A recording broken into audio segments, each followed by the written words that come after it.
There's been a lot of turbulence in the Canadian real estate market due to rising interest rates and uncertainty in the market. But it's playing out a little differently depending on where you are in Canada. That's why in this video, I'll be doing a Canadian real estate market update for all of the major cities across Canada, and in some cases I'll be looking at provinces instead, like in New Brunswick, Nova Scotia, and Newfoundland. My name is Trevor Tardif, and I'm a licensed realtor with YegPro Realty in Edmonton, Alberta. For this July Canadian real estate market update, I'll be using the most recent statistics available from all the local real estate boards, which is the June 2022 data.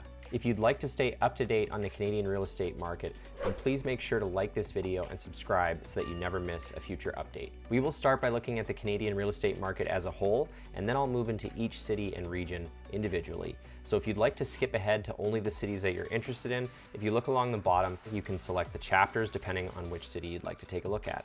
Otherwise, you can watch the whole video. For each of these markets across Canada, we're going to be looking at 6 key pieces of information. The first thing we're going to look at is the number of sales, which is the number of homes that are actually selling in that market.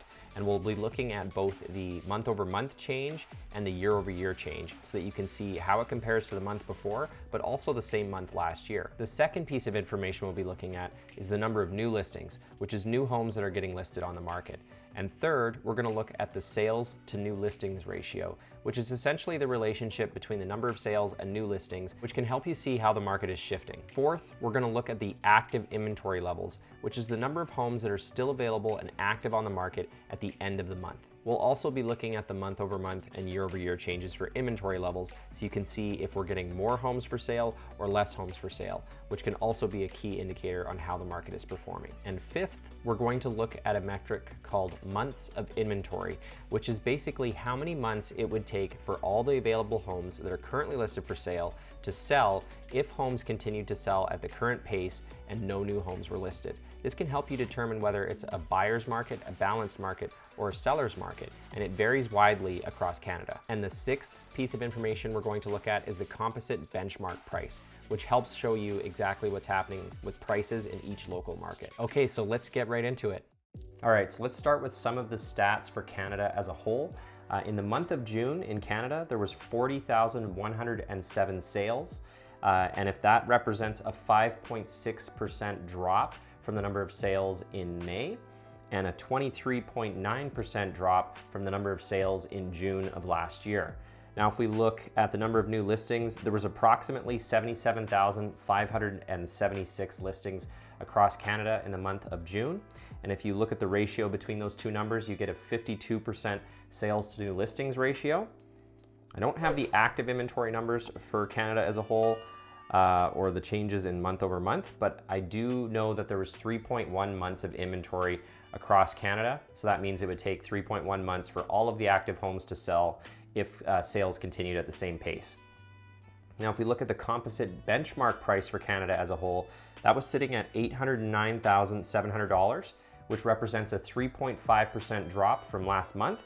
And it's actually up still significantly from last year. It's up 14.9% from June of last year. Now let's move into the next market that we'll look at, and we're going to look at Toronto next, and the Toronto GTA. There was a total of 6,474 sales, which represents an 11.1% drop from last month and a 41.4% drop from last year. The number of new listings in Toronto was 16,347, which gives you a sales to new listings ratio of 40%. The number of active homes still on the market at the end of June was 16,093, which is a 4.3% increase from the inventory levels last month and a 42.5% increase from the inventory levels last year. Now there's 2.5 months of inventory in that market, and the benchmark price was $1,204,900. And that represents a 4.5% drop from last month, and it's still up from last year. From last year, we're up 17.9% on the benchmark price in Toronto. Okay, moving on to Vancouver. In the Vancouver area, the number of new sales was 2,444, which represents a 16.2% drop from the month before, and a 35% drop from the year before. The number of new listings in Vancouver was 5,256, which gives you a sales to new listings ratio of 46%. And the number of active homes on the market at the end of the month was 10,425, which represents a 4.2% increase in inventory levels from the month before and a 3.8% drop in inventory from the year before. Now, the number of months of inventory in Vancouver is sitting at 4.3 months, and the composite benchmark price was sitting at $1,235,900, which represents a 2% drop from last month and a 12.4% increase from the same month last year. All right, now let's look at the city of Calgary. In the city of Calgary, there was 2,842 sales in the month of June, which represented a 7.5% drop in the number of sales from last month and a 2.5% drop in the number of sales from the same month last year. There was 4,061 new listings in the city of Calgary, which gives you a sales to new listings ratio of 70%. And the number of active homes for sale at the end of the month was 5,405 in the inventory. Those inventory levels represent a 3.9% increase from last month, but it's still down significantly from inventory levels last year, and it's down 21.9% from last year. Now that gives Calgary a months of inventory of 1.9 months, and composite benchmark price was sitting at $530,500. That benchmark price has just dropped a little bit. It's dropped 0.3% from last month, and it's still up 14% from June of last year. Okay, next we're looking at the greater Edmonton area. This is my market. I work in the Edmonton area. So if you're looking to buy or sell in Edmonton, definitely reach out to me. Or check out some of my other videos where I go even more in depth on the market in Edmonton. This will give you a high-level overview of Edmonton. In Edmonton, there was 2,593 sales in the month of June, which was down 9.2% from the number of sales we had last month, and down 4.6% from the number of sales we had in the same month last year. The number of new listings in the Edmonton area was 4,319, and you get a sales to new listings ratio of 60%. Now, the number of active inventory in the greater Edmonton area at the end of the month was sitting at 8,057, which is an increase of 6.8% from last month and a decrease of 3.5% from last year. We're sitting at 3.1 months of inventory there at the end of the month, and the composite benchmark price for the greater Edmonton area was sitting at $409,300. That represents a very small decrease of 0.1% from last month, and we're up 8.3% from the same month last year. Okay, moving on to Ottawa and the Ottawa Real Estate Board. They had 1,508 sales in the month of June, which represented an 18.3% drop from last month and a 28.9% drop from the same month last year. They had 3,213 new listings, giving them a sales to new listings ratio of 47%. And the active inventory at the end of the month was sitting at 2,865. That gives you an increase in the inventory levels of 29.4% from last month, and they're up 34.4% from June of last year. They're sitting at 1.9 months of inventory, and the benchmark price in the Ottawa Real Estate Board was sitting at $695,600, which is down 2.4% from last month and up 8.2% from June of last year. Okay, let's take a look at Winnipeg. In the Winnipeg area, there was 1,797 sales, which is an increase of 4.3% from last month, one of the only markets doing that, but down 7% from last year. The number of listings were sitting at 2,867 for the month, which gives you a sales to new listings ratio of 63%. And the number of active inventory they had at the end of the month was 3,477 properties for sale. That represents an increase in inventory of 26.6% from last month and an increase of 25% from last year.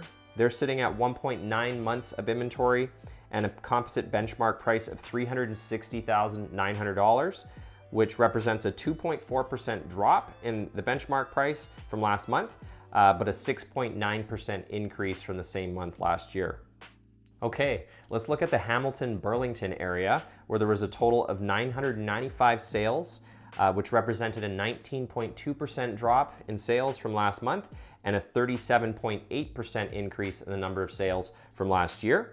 and there was 2,543 new listings, giving them a sales to new listings ratio of 39%. The active inventory they had at the end of the month was approximately 2,587, which is a 23.5% increase in inventory from the month before, and a 100.2% increase in inventory levels from the same month last year.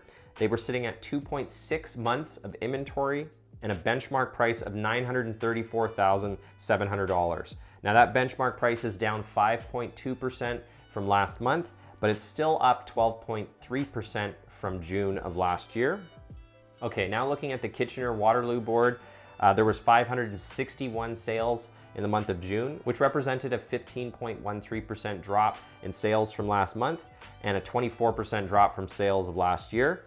There was 1,285 new listings in the month of June, giving you a sales to new listings ratio of 44%.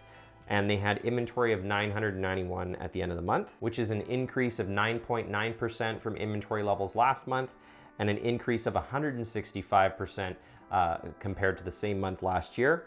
That gives them 1.8 months of inventory and a benchmark price of $790,600. That benchmark price is down 6.8% from last month, but up 6.8% from last year. Okay, now if we look at the London and St. Thomas area, we had 663 sales in the month of June, which represented a 21.5% drop in sales from last month and a 39.9% drop in sales from last year. There was 1,727 new listings, which gave you a sales to new listings ratio of 38%, and they had active inventory of 1,831 properties for sale at the end of the month. That means their inventory level has increased by 27.5% from last month and 128.9% from the same month last year.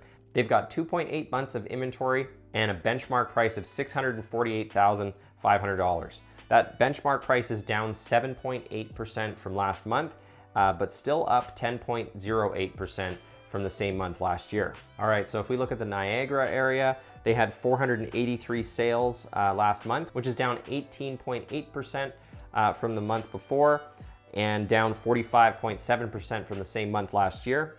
They had 1,534 new listings in the month of June, which gives you a sales to new listings ratio of 31%. I don't know the inventory levels or the months of inventory, but I can tell you that the composite benchmark price in that area was sitting at $753,200, which is a 4.7% drop from last month, but it's still up significantly from last year, being 14.8% up from the same month last year. Now, if you look at the Windsor, Essex area, they had 545 sales in the month of June, which is down 6.5% from last month and down 27.9% from last year. They had 1,557 new listings, and that gives you a sales to new listings ratio of 35% for the month. And they had 1,450 active properties for sale at the end of the month, which is a 31.9% increase from the month before and a 92.6% increase from the same month last year. They're sitting at 2.7 months of inventory and a benchmark price of $684,800. Benchmark price is actually up slightly. It's up 0.5% from last month and up 28% from last year. Now, if we look at the Durham region, they had 967 sales in the month of June, which is up 5.66% from last month and up 32.1% from last year. And they had 1,979 new listings, which gives them a sales to new listings ratio of 49%. And in terms of inventory, they had 1,415 properties for sale at the end of the month, which gives you an increase of just 1.7% from the month before, but an increase of 98.7% from the same month last year. They were sitting at 1.5 months of inventory and a composite benchmark price of $1,039,100. Now that benchmark price is down 6.4% from last month, but up 19.1% from the same month last year. Okay, let's look at the Greater Victoria area. There was 612 sales in the month of June, which represents a 19.6% drop from the month before and a 35% drop from the same month last year. There was 1,375 new listings, which gives you a sales to new listings ratio of 45%. and an active inventory of 2,059 at the end of the month. That means their inventory levels are also increasing. They're up 15.9% from last month and up 49.7% from the same month of last year. They're sitting at 3.4 months of inventory, and the benchmark price in Greater Victoria was sitting at $985,500. That represents a 0.9% increase from last month and a 25.5% increase from the same month last year. Now we're going to look at the whole province of New Brunswick just to kind of smush it all together, and we'll look at the stats for the whole province. They had 1,270 sales in the month of June, which I'm not sure what the change is from last month, but that's up 3.7% from the same month last year. They had 1,965 new listings, giving you a sales to new listings ratio of 65%. Number of active inventory at the end of the month was sitting at 2,862, which represents an 11.2% drop from the same month last year. And there was 2.3 months of inventory in that market. The composite benchmark price for New Brunswick was sitting at $299,000, which is up 0.8% from last month and up 29.7% from the same month last year. Okay, now if we look at the province of Nova Scotia, they had 1,419 sales in the month of June, which is a 3.9% drop from last month and a 3.9% drop from last year. They had 2,271 new listings in the month of June, which gives you a sales to new listings ratio of 62%. And their active inventory was sitting at 3,298 at the end of the month. That represents a 20.1% increase in active inventory from last month and a 4.5% increase from inventory levels last year. They were sitting at 2.3 months of inventory, and their benchmark price was $417,300, which is a small drop of 0.1% from last month, but a 27.2% increase from the same month last year. Now, if we look at Newfoundland, there were 649 sales in the month of June, which is a 7.4% drop the same month last year. And they had 1,114 new listings, giving you a sales to new listings ratio of 58%, an active inventory of 3,133. Don't know the monthly change in inventory, but their inventory is down 33.2% from the same month last year, and their months of inventory is sitting at 4.8 months. Now, the composite benchmark price for Newfoundland was $281,300, which is a 3.5% increase from last month and a 10.8% increase from the same month last year. And now if we look at the Quebec City Metro next, there was 756 sales, which represents a 13.3% drop from last month, but a 3% increase from the number of sales in the same month last year. They had 1,017 new listings, giving you a sales to new listings ratio of 74%. And there was 2,379 active properties for sale at the end of the month. That represents a 4.3% increase in inventory from last month and a 22% drop in inventory compared to the same month last year. And there was 3.1 months of inventory and a benchmark price of $329,500. That benchmark price is down 1.9% from last month and up 11.6% from the same month last year.